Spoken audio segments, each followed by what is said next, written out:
I define white feminism as a very specific approach to achieving gender equality that pulls considerably from imperialism, from labor exploitation, from capitalism.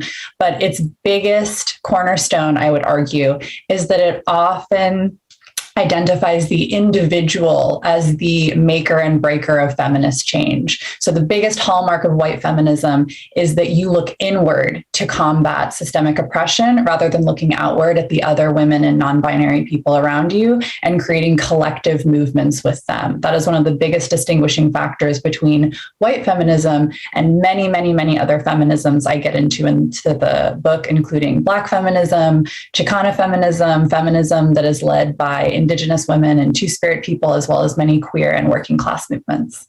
So for those that, are grappling with what it means to be a feminist, and I always ask my viewers to ask themselves if they are feminists, you now have just laid out this laundry list of differentiators that people have to think about, because now it's not just, am I a feminist? Am I a white feminist? Am I a Black feminist? Am I a Chicano feminist? So help us understand the roots of these different, factions within this larger movement called feminism.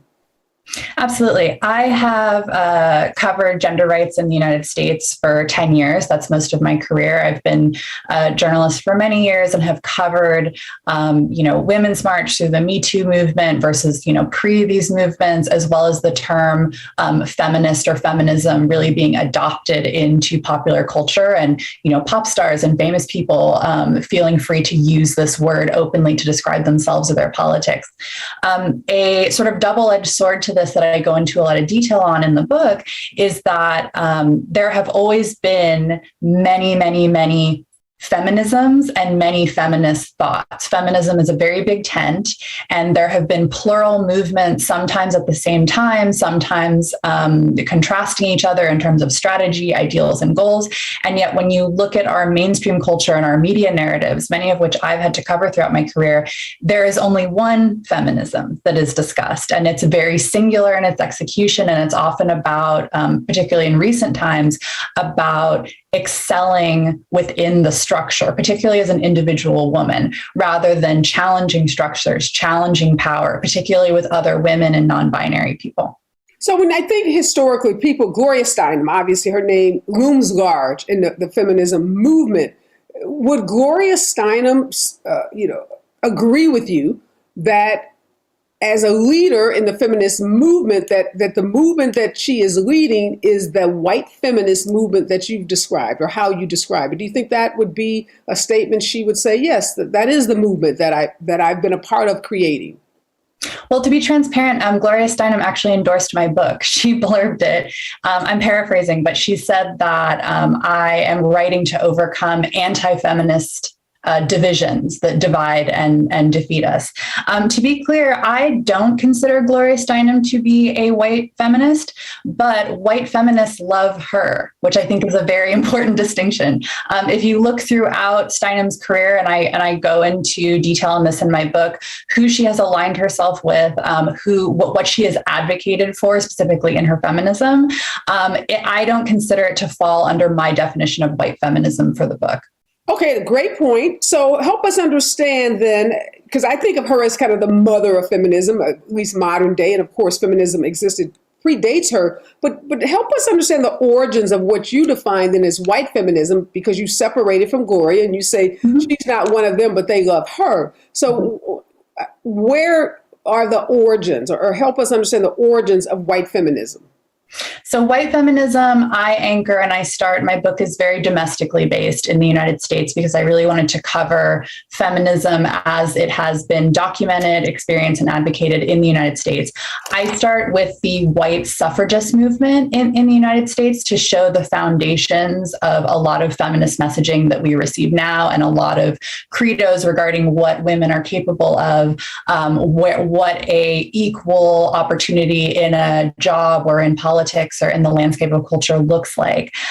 Much like, a lot of the sort of like corporate feminist messaging that has happened in my lifetime, white suffragists were very clear in their goals in terms of women, particularly white middle to upper class women, assuming the role of the men in their life. And that was their template for equality as to how they were operating. So they wanted to be their husbands, their fathers, their sons. When they were thinking about what an equal life would look like, they were looking at what the men in their life had access to.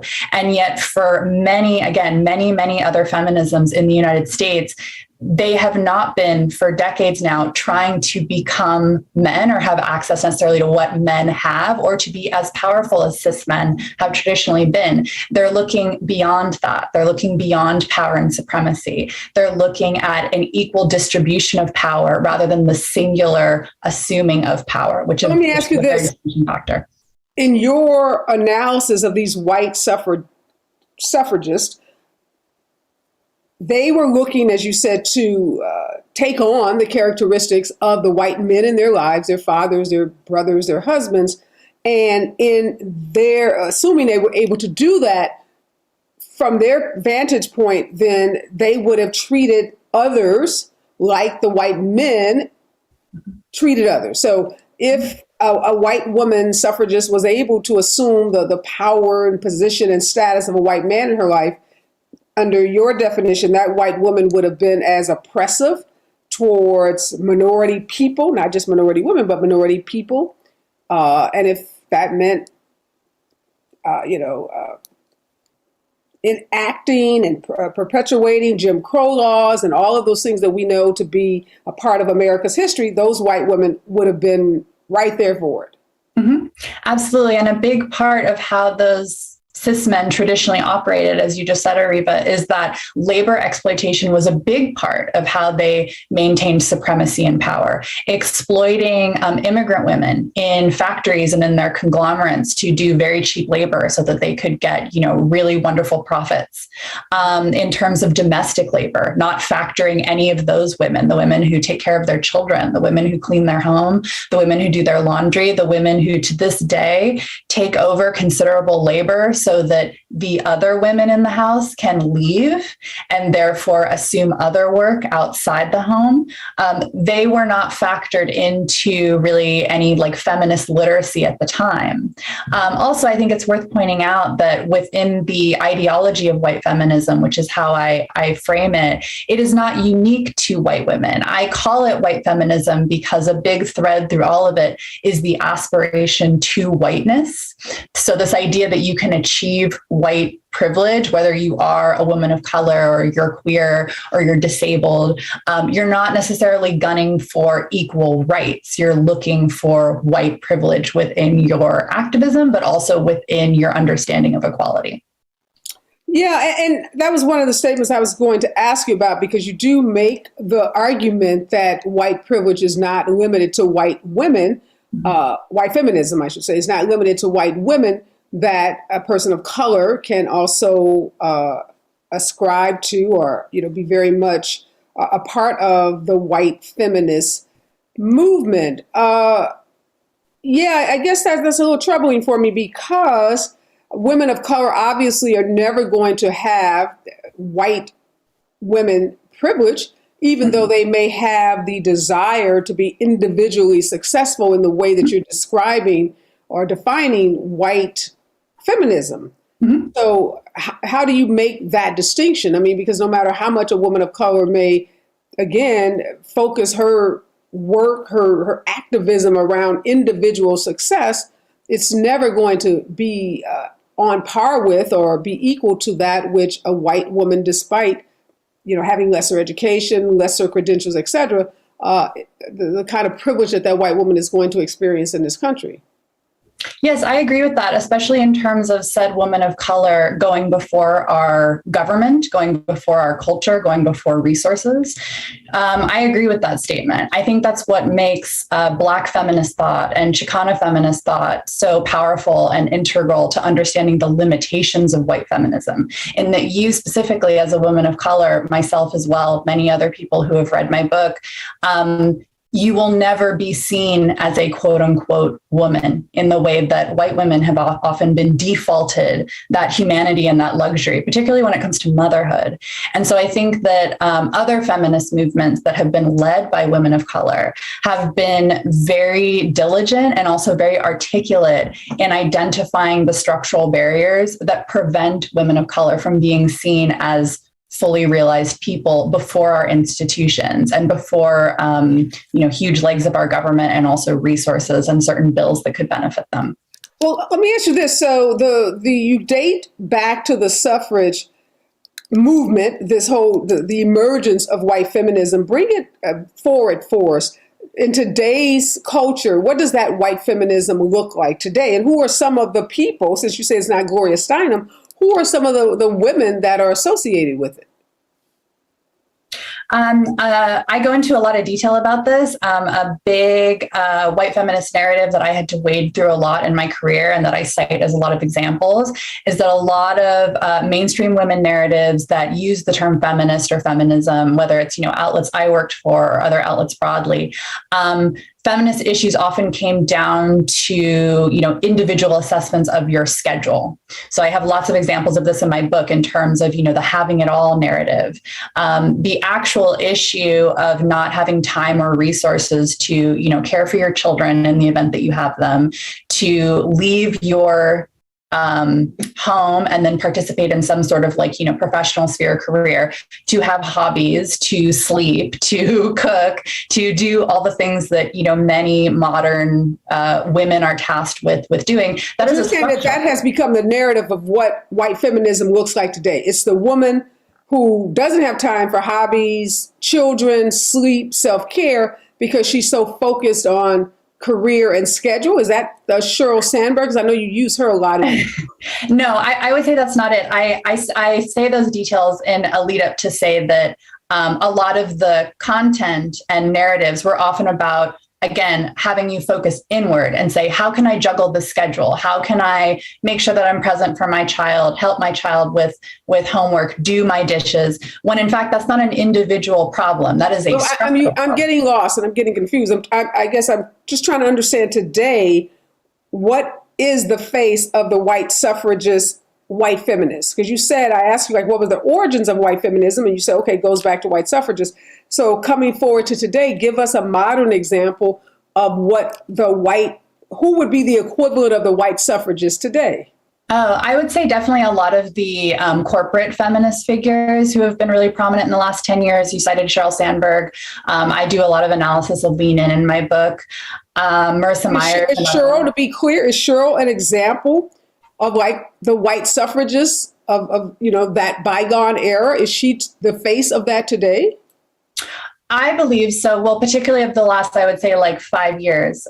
She's, many people have now critiqued her now. So I would argue that she doesn't have quite that prominence in our culture anymore that she did say in 2013, around the time that, Lean In published and was, covered in the press very extensively. But she's very clear in her introduction. She calls her book a somewhat feminist manifesto. And she's very clear that her personal struggles with a high-end corporate job requires individual optimization. And a lot of the tactics that she is advocating for women to use, whether it's, on the TED Talk stage or in her book or many other speaking engagements that she has done, there is a through line between that to what, white feminists of the second and first wave advocated for in terms of what all women should expect to do to be treated equally in the workplace. Okay, I got that. So let's go back to 2013. So she definitely, the Lean In, ethos, women do more. You're not working hard enough. You're not taking on the tough assignments. Sheryl was trashed by many women for that. And she did make some revisions. I'm not sure how far she went. And I was one of those people who challenged her because obviously a lot of what she talked about was totally inapplicable to most women of color. Just even most women who had a normal job, who weren't sitting at the top of Facebook, who didn't have drivers and cooks and multiple nannies. So it was a lot of just nonsense for, the 1% of the world. Bring us more current. So Sheryl's 2013, now we're in 2022. Who represents that face now? I would say, I mean, I get tagged in so many things now. I feel like whenever, a prominent white woman says something very racially illiterate or, tone deaf, for lack of a better word, I wake up to a million, people excerpting and grabbing the book and moving it around to explain what's happening. I would say the most recent one is I'm blanking on her name as I sit here, but the female director who made those comments about Serena and Venus Williams in her acceptance speech. She said that in acknowledging gender disparities within her industry, she said that, while Serena and Venus are clearly very talented, they don't really have to go up against the guys in the way that she does. So it didn't make sense on a number of levels, but also was just really minimizing the success of Serena and Venus, and literally like find two women in our contemporary culture who have put up with more racial and gender discrimination. I'll wait. Yeah. Was Jane that Campion. Ronaldo Marcus Green? Was that her? I'm not sure. It was Jane Campion. Jane Champion. Okay. Yeah. And she apologized for those comments. But versions of this keep coming up in terms of women, particularly white women, in acknowledging gender disparities, minimizing or not acknowledging women of color in their own assessments of sexism.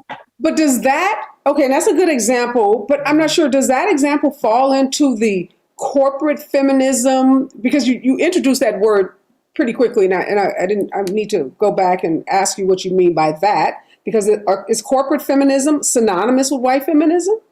I think it is. I make the argument that it is in my book. Around, I would say, I document the timeline, but around like 2012, 2013, 2014, the mainstream media really fixated on prominent women in business to convey feminist messaging. And I was in a lot of newsrooms, particularly very prominent newsrooms, while this was happening. So a woman who was very high up in a particular company, who was very high earning, who was very influential and powerful, she got immediately upgraded and translated to a quote unquote feminist, regardless of, what her own definition of that word is, what her own politics were.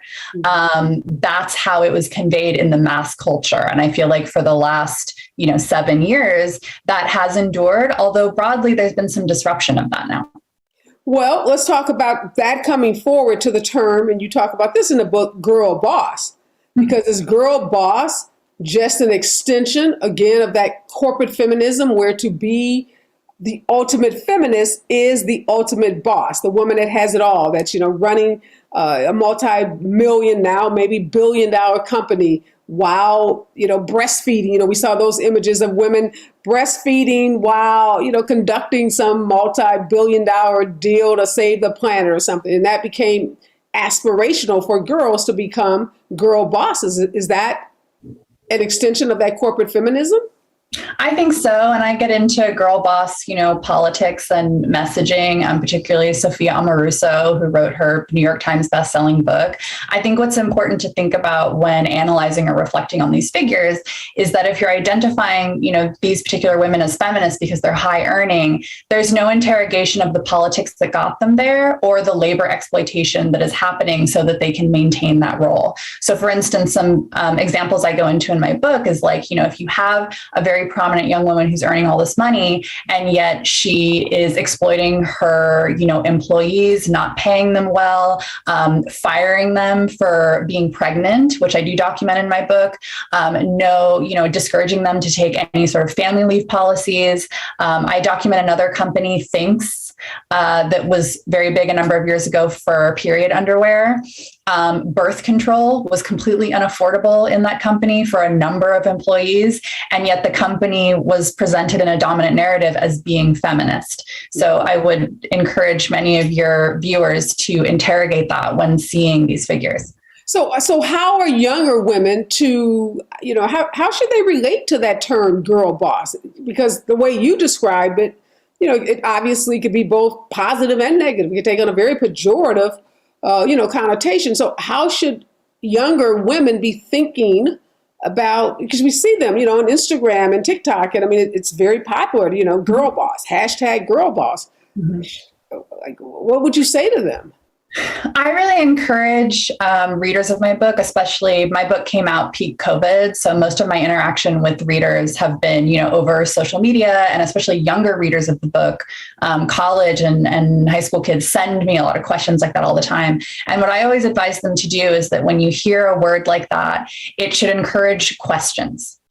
Rather than assumptions. So if you're following a TikToker who uses that term girl boss, what does that mean when she uses that? Does that mean that she identifies as a feminist? Does that mean that it's not just a feminist, because there are these different strands of feminism. So you got to be even more discerning in that question of, does she identify as a feminist, right?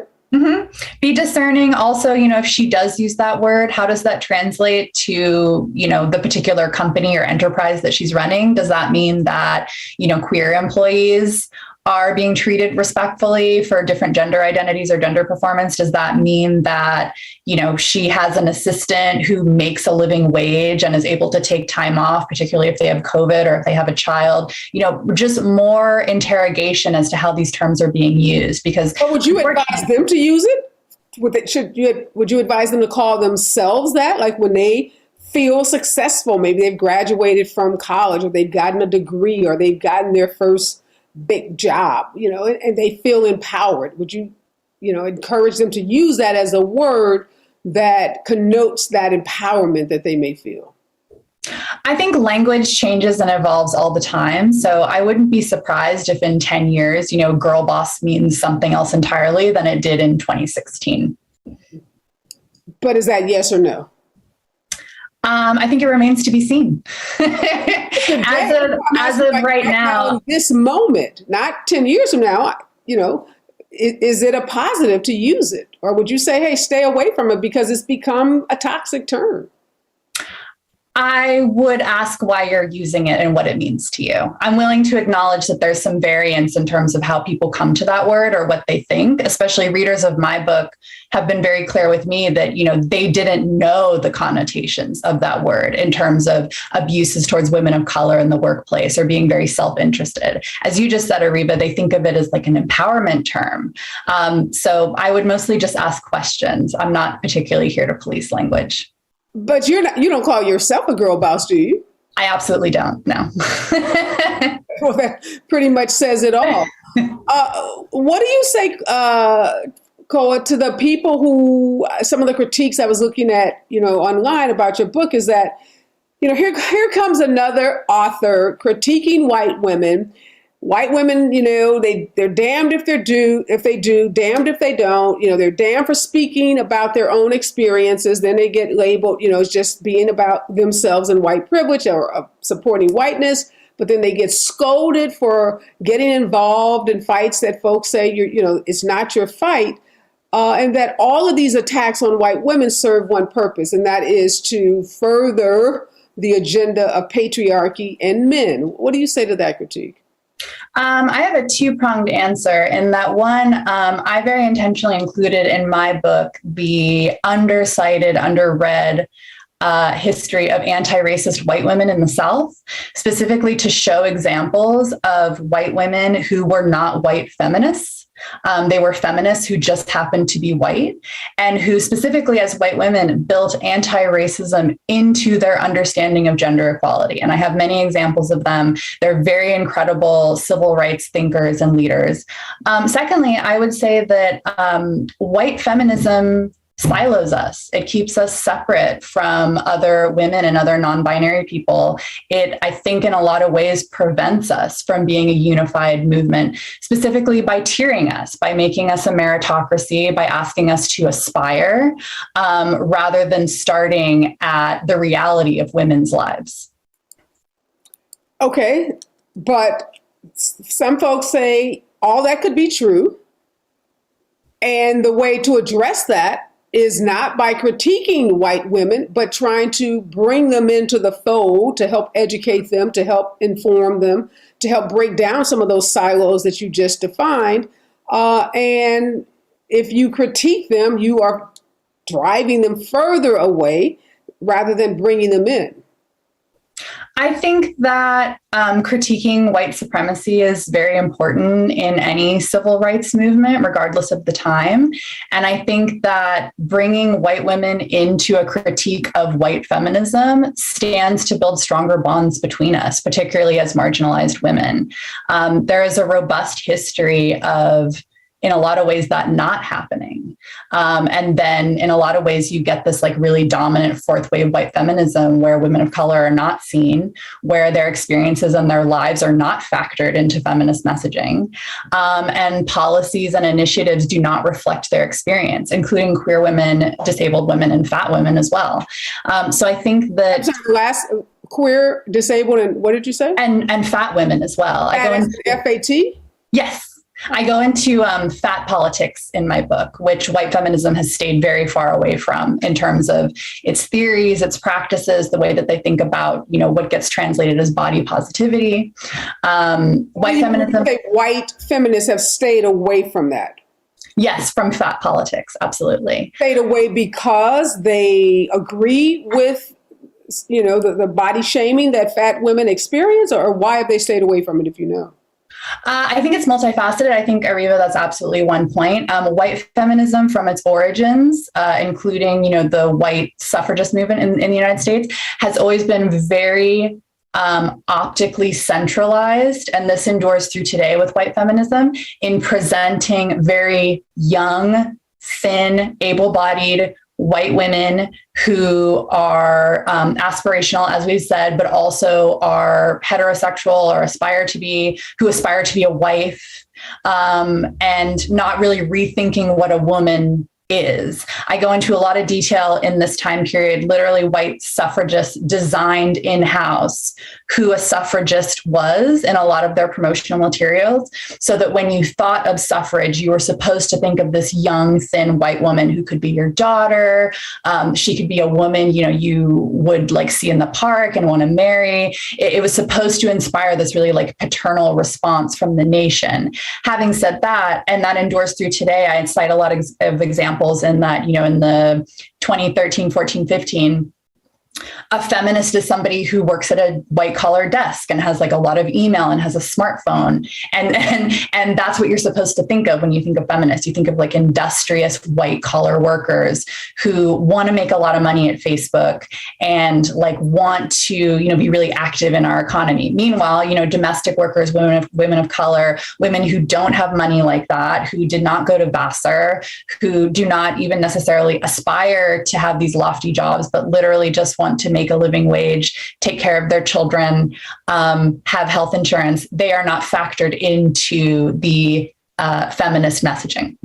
So the opposite of that white woman you just described, who just wants to make a lot of money, have all the trappings of someone that makes a lot of money, is the feminism that many people think, or people think of the feminist movement. What it was designed to do was to challenge patriarchy, to challenge systems of oppression, systems that, made women others, that, kept women in lower paying jobs, that prevented women from achieving equality in the workplace, etc. Who are some of the leading voices in that brand of feminism, and how is that defined today in our culture? My absolute favorite, who is cited in my book, and she's a mentor to me, is Barbara Smith. If you do not know her, I advise that you read literally everything she's ever edited. She is considered a really foundational thinker in Black feminist thought in the second wave. She was the co-founder of Kitchen Table Women of Color Press, which I used extensively when I was doing my book in terms of archiving women of color's experiences, particularly as feminists. I would also say, Dolores Huerta, who is an incredible civil rights leader and has always built labor very cleanly into her understanding of feminism. So let me stop you there, Koa. You know those women. I know those women. Dolores has been a guest on this show multiple times. Yeah. I bet you if we asked 10 other people that have not read your book, that have not watched my show, they would not know those names. Okay. The corporate, as you're using, feminists that are, I would say are more readily identifiable in our pop culture in particular, Why do you think that is? Why do you think this ideal of this corporate feminist, and even Sheryl Sandberg's book, Lean In, as much as there's been critique of it, it's still, it's sold millions of copies. She's still incredibly popular. And for a certain age of women, she still very much is the ultimate feminist. And a lot of people aspire to be her. So why do you think that is, that brand of feminism is still so pervasive and is the feminism that is more, is portrayed in those newsrooms where you are to this day? I have two immediate responses. One being that something I realized a lot about white feminism when researching this book and weaving together a lot of different narratives and understandings of white feminism is that white feminism doesn't ask that our nation and that our structures of power change very much. And that's why it endures. That's why it's very palatable. It doesn't disrupt fundamental avenues of power. And so for, a lot of companies like the ones that I worked for, and I, go on a lot of detail about in my book, white feminism is safe. It encourages women to be very individually focused. They're not necessarily asking for, better rights for everyone on the floor, including, the custodians, the women who come in and clean the office after all of the girl bosses leave.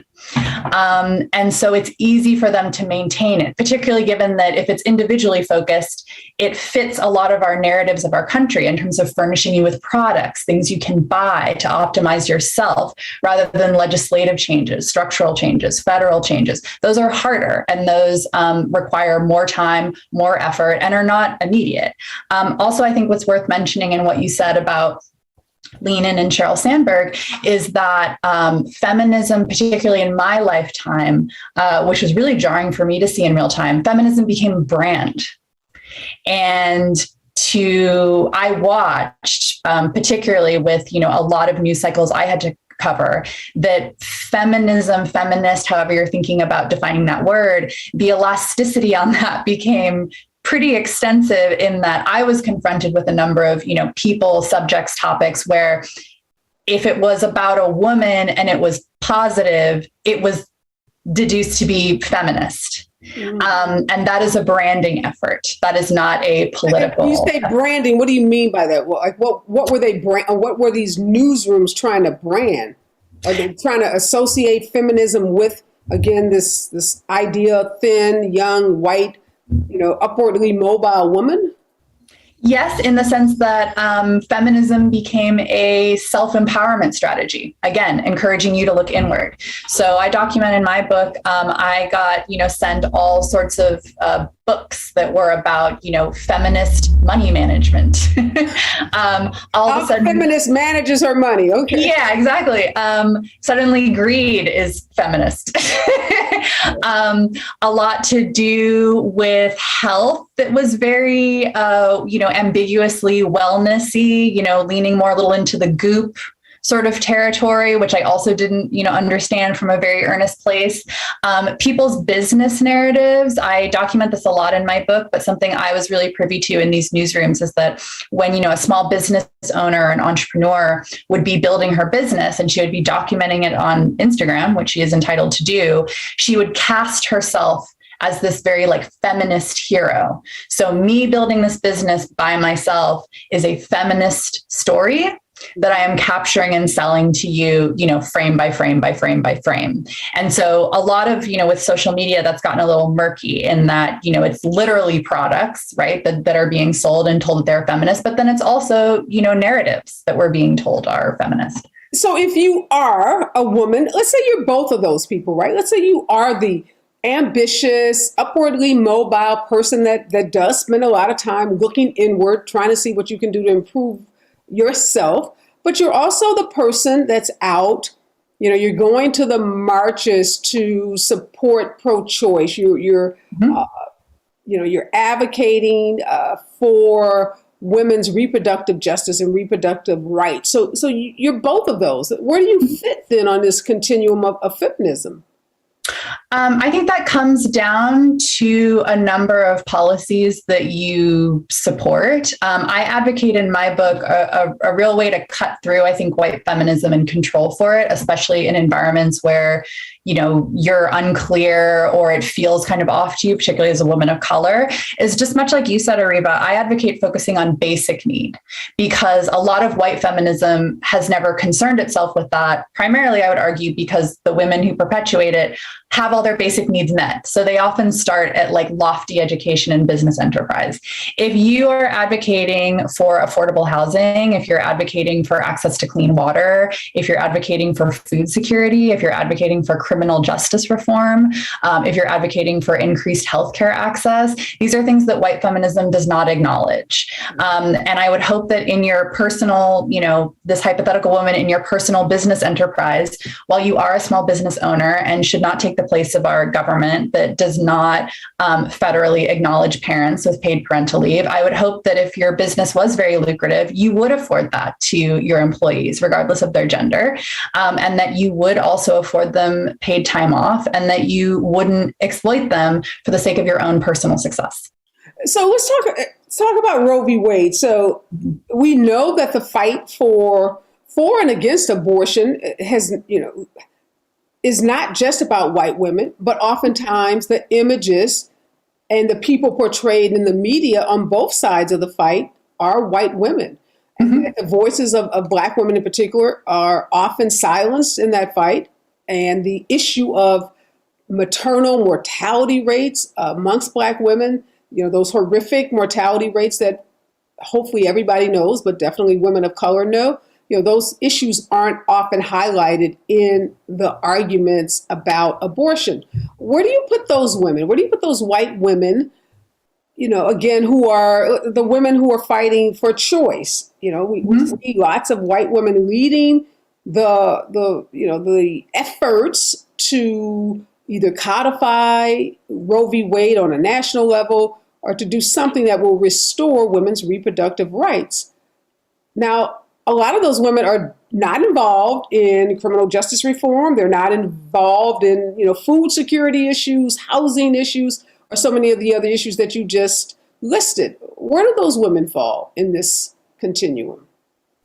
I would argue it depends obviously on the individual politic, but to not be aware, of the history and the reality, say, of like sterilization of women of color in our country, which is also a reproductive issue, to not be aware of Black mortality rates, that leans towards white feminists to me. And that once again, you're only operating from the choice. And it's important to recognize that particularly within feminism, as women go up against patriarchy, women of color have seldom had a choice. With regards to their own bodies, whether that's to carry a pregnancy to term or to have their ability to carry a child taken away from them. And so that is a plurality that I think absolutely belongs within conversations on reproductive rights and advocacy. But so as you see those women out front on these issues, leading these charges, what do you say to those women? I ask them, who is your feminism for? Is it for, you and a lot of the, middle-class women who you're marching with who, would like to have access to this previously constitutionally protected right? Or is it for all people who have uteruses and could have that agency taken away from them? In a lot of ways have already with the falling of Roe in terms of, the trigger bans that are already enacted. Also, I am hoping that the conversation of Roe does get more nuanced in terms of a Roe narrative that I have seen now play out in the media that is incorrect and makes me bristle, is this idea that, we're in like the handmaid's time and that it's just like very one-dimensional and almost cartoonish and that like nobody can get an abortion. And once again, that's not true. And there's a lot of nuance, particularly in class and race, that belongs in this, in that, for say like women like me who live in California, who, are economically secure, I totally have access to abortion rights in my state. But if you're working poor and Latina and you live in Texas, you do not. And so that is a racial literacy that absolutely belongs within this conversation, so as to not minimize the experience of other women and people with uteruses.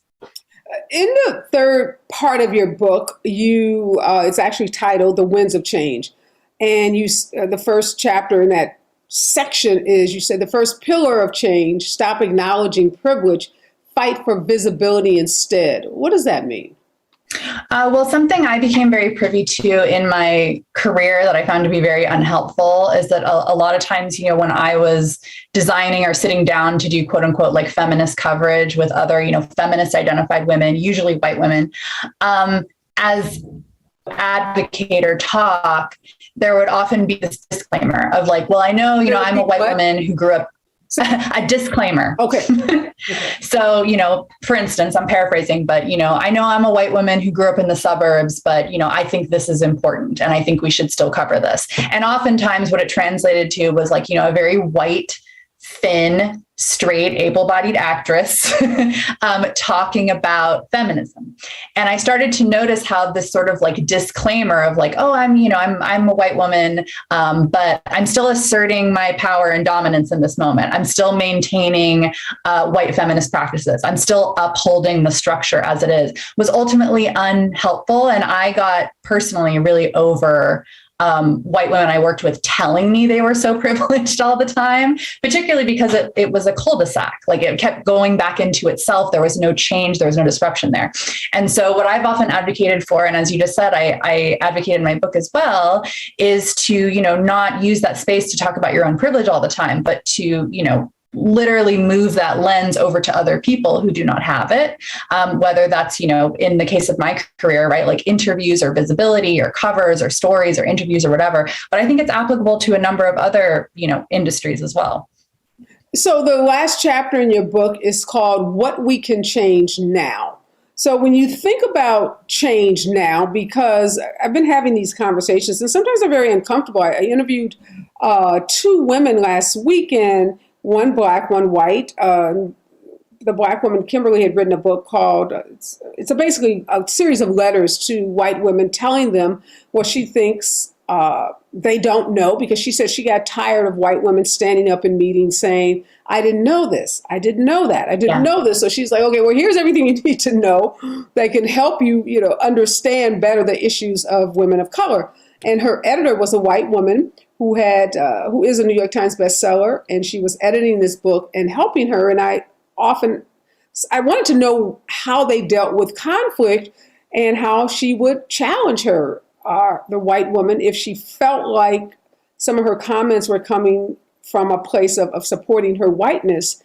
And as we got into the conversation, it was very clear to me that even though they had worked out a way to communicate because they had become friends, that challenging whiteness is scary for a lot of people. And most people don't feel like they're in a position. You talk about working for some of these big news outlets.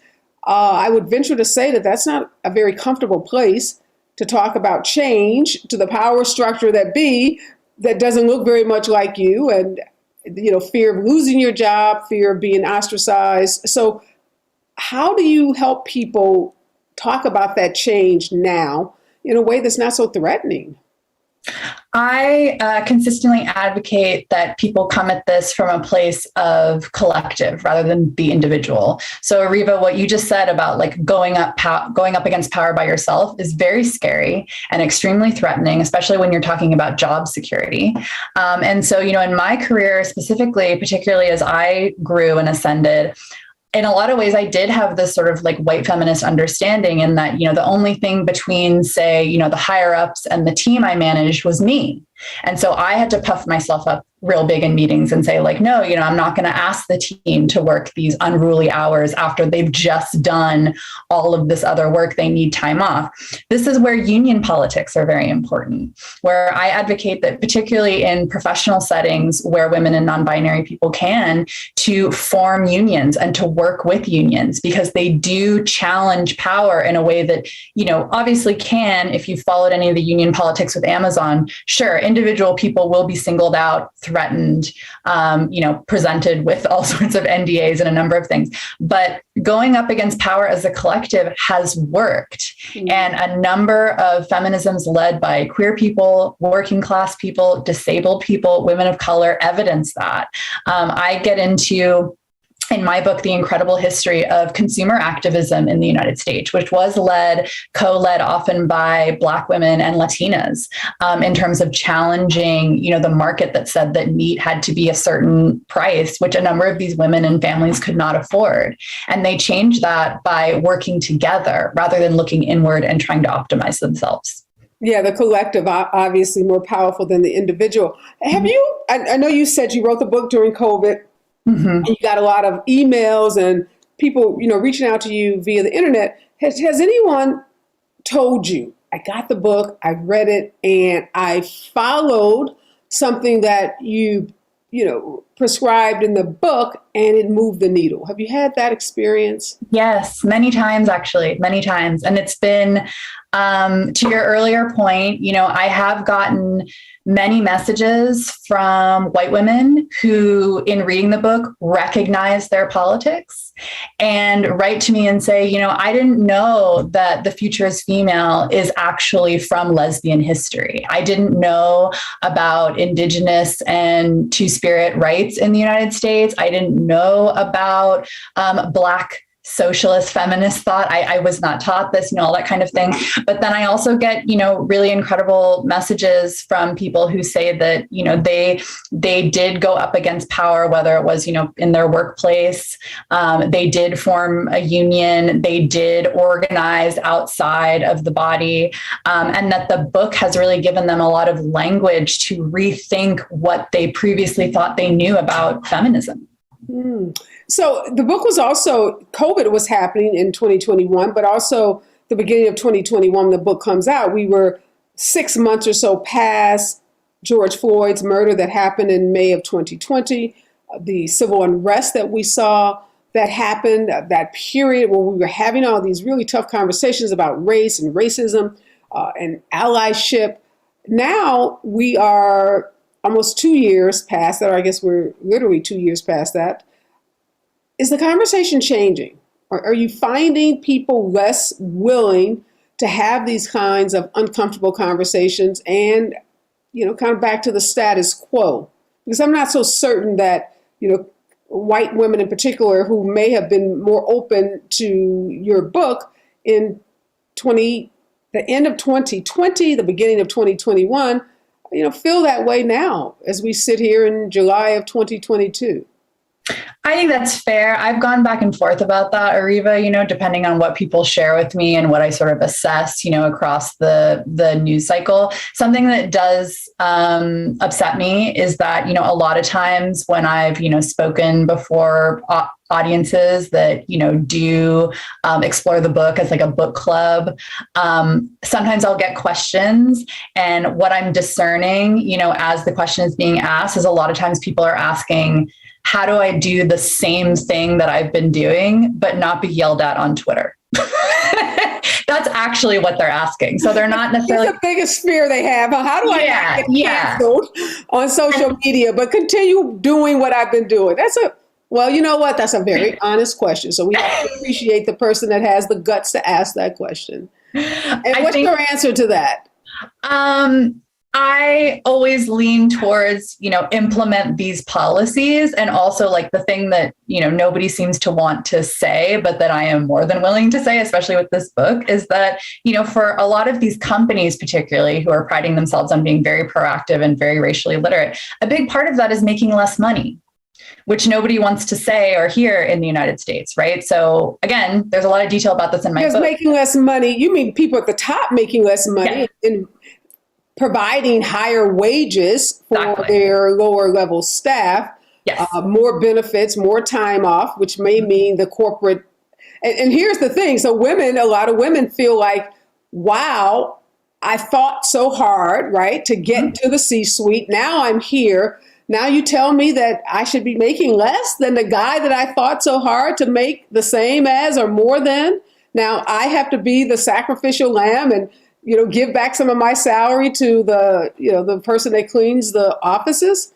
So do you get that question? Because that's what a lot of women are thinking, like, wow, like, why do I have to do it? The guys didn't do it. Well, that's a very white feminist talking point, right? If men are doing it, I should be able to do it as well, which again, feminism led by Latinas, by Black women, by Indigenous people, by working class people specifically, have never advocated that.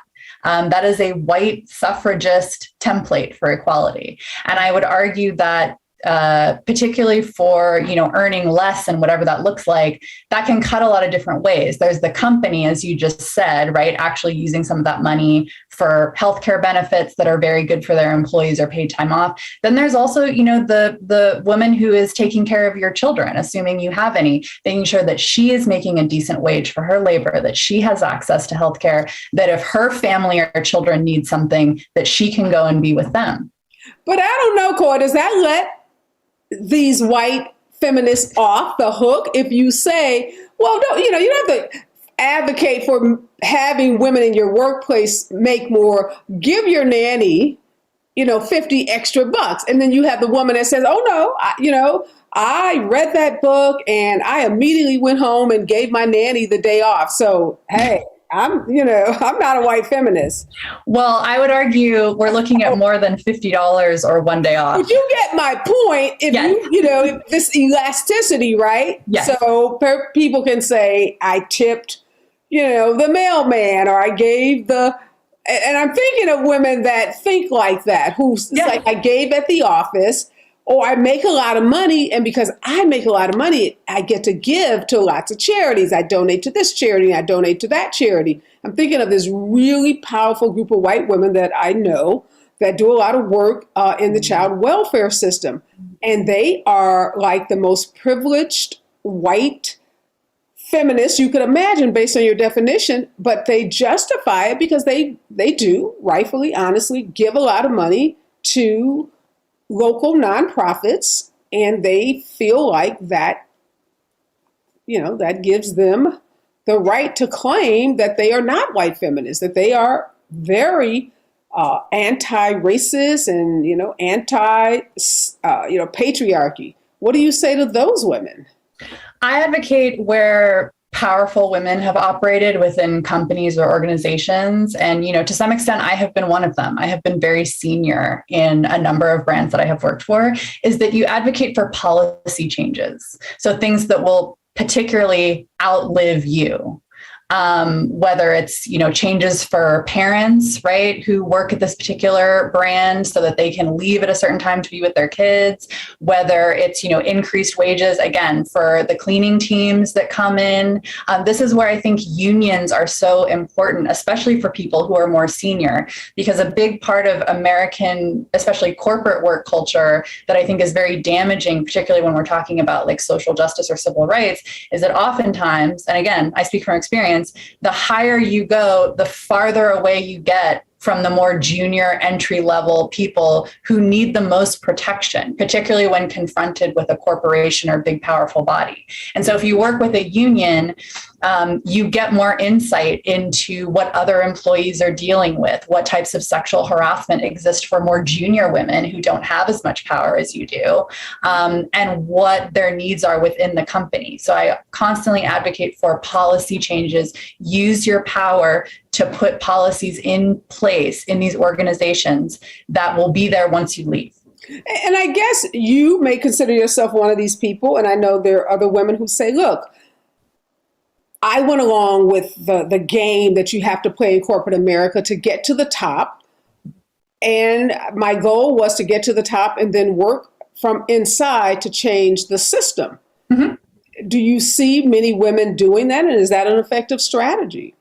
I think it can be I would say in my own immediate line of work. Oftentimes, I have seen people start out that way. And then as they go along, they get just more kind of indoctrinated and conditioned. And then, life changes happen, right? Like the stakes get higher and higher. Then there's their own ego. I think it's entirely possible. I certainly tried to do that. I also left. So that may have something to do with it. But I think there are people who have done that, and not just contemporary. There have been people down through history who have infiltrated, made changes, tried to move things around. I think it's possible. So your book, in the title, is the word influencer. We haven't talked a lot specifically about influencers, but I'm thinking about Kim Kardashian in that comment she made, where she basically was giving women in business advice, and she said, "Get your effing ass up and work." Then she dragged all over social media, and then she went on, TV and tried to explain it.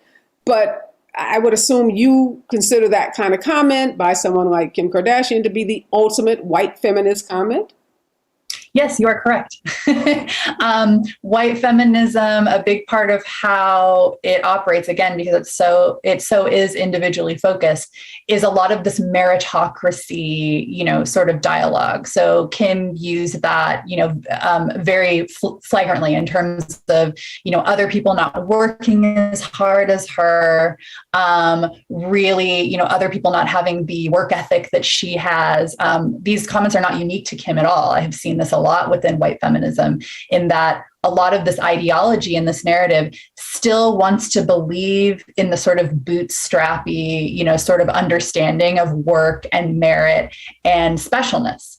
This idea that you can ascend in a very rapid way. A big critique of Kim that has existed is like, I'm sure she does have a very prominent work ethic. She also grew up in Calabasas and had like a very prominent lawyer father. So, these are factors that belong. And I remember after she made those comments, a number of women who had worked at a number of her ventures, who were junior employees, spoke about how hard they had worked, to facilitate this idea and this brand, and the amount of money that they did not make in doing very, very hard, enduring work for her brand. Yeah, and I read something where she said she, I guess, was feeling angry because people say for years that she made money doing nothing. And she gets very triggered by that comment that she's famous for, for doing nothing. So I don't know. Her comment, obviously, you're so right. I mean, and it's unfortunate that someone like her and other influencers, so it's clearly not just about her, but that has become this corporate message, this brand message that feminism, the ultimate feminist, is that person who has pull themselves back, pull themselves up by the bootstraps. And we know that meritocracy argument is used in talking about systemic racism. And you see a particular African-American person who will, go on TV or go on an interview and say, well, I did it, and every other Black person should be able to do it. Clarence Thomas is famous for saying that. The doctor that worked for Trump, whose name just eludes me, the housing guy who was the I'm not Black, I'm OJ. Yeah, so we see that kind of attitude, that kind of, if you just work hard enough, everybody can do it. And we know that this country is far from being a meritocracy, and it's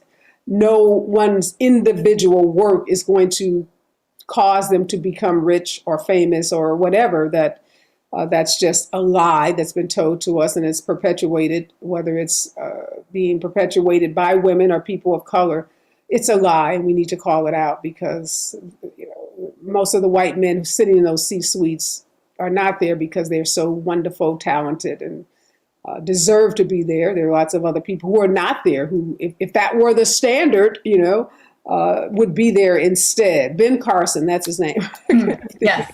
No, and a point I'd like to tack onto that, Areva, is that for so many people in our country, especially marginalized genders, they're just looking for basic need. That's where a lot of this gets translated back in really warped ways, where A line in my book that has, really caught fire on social media and always gets parroted back to me is I say, a domestic worker may never be a CEO, and that shouldn't hinder her ability to live above the poverty line. It's not a binary. And a lot of times in conversations like this, where we're talking about truly exceptional people, people who have achieved beyond, so many others, they are anomalies. They are exceptions. Yeah, and you have to fight that. I mean, that happens to me a lot. It happens to a lot of my friends a lot, where people try to make you out to be so special, like, oh, you did it, so how come these other people can't do it? And my godmother was that domestic, so I completely understand where you are. And but for the grace of God, I could be that domestic. We all could be that domestic. So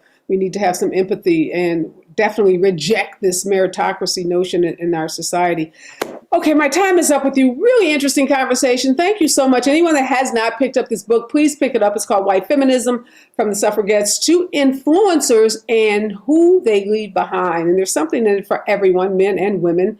And hopefully helps you understand better what your feminist politics are, because the word is used in so many different ways. And oftentimes people don't necessarily even know what they mean when they use it, even when speaking about themselves. So get educated, because we know knowledge is power. And thank you so much, Koa, for sitting down with me and for writing this book, going to enlighten and help so many people, I think, who are struggling with this notion of feminism. Thank you for having me, Areva. All right. Again, I just want to thank Koa for writing this book, for challenging the status quo, because it's not easy. It's not easy speaking truth to power. And as much as there are going to be people that are grateful for and who are going to take an opportunity to self-reflect after reading a book like this, there are going to be lots of folks who feel like somehow they're being personally attacked and who are going to strike back. And we see that happening every day in our culture. And it shouldn't. Just because you challenge something, take it as an opportunity to learn and to grow. And I hope that's what people who read this book are willing to do, is take this as an opportunity to grow and to become closer to those that are around us and have more empathy for those who are around us, because those are my words to live by. But for the grace of God, there goes I, or me. However you like to say it, many of us have been told that. And the other thing that I like to remind people of, that was drilled into me as a little kid, is that to whom much is given, much is expected. So if you are lucky enough to find yourself in one of those C-suites or in one of those senior management positions, please, please, please send the ladder back down and make sure you are lifting as you climb. Be safe out there, and remember, we're all in this together.